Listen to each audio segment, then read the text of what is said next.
So despite beating LSU twice, Florida twice, and Alabama, Mike Norvell still hasn't won a conference game in over 365 days. So it's time to fire Mike Norvell.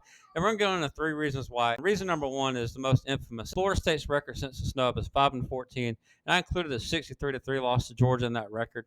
And you got to wonder if the snub had a long-lasting effect on the program, as Florida State just hasn't been the same football team since then. They just look anytime adversity faced, they just went down last year, and then they did have the Alabama win to start this year, which got everybody excited that things might have turned around.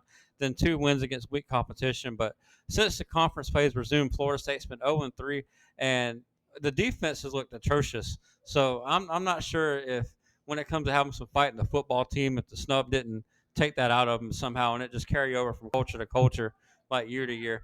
And then reason number two is Mike Norvell cannot recruit at the high school level. He's never recruited a top 10 high school class, and he relies on the transfer portal, which I think makes it harder to establish year-to-year culture. I like to think of the proper way to use the portal as you kind of get your foundation built through the high school level, and then you use the portal to kind of plug in the little needs. And this is look at Florida State's recruiting rankings since 2020, and you can see the highest they got was 12th in 2024.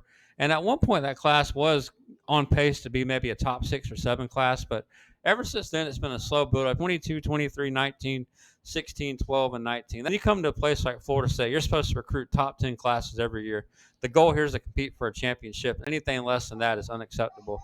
And the third reason is 2 winning seasons in the last 6 years. But since pretty much we got snubbed, it just hasn't been the same. After going 13-1 and 23, you like to think that Florida wouldn't fall all the way to 2-10. And then in 2025, so far we're 3-3, which is, unacceptable. But if not, then we have another losing season.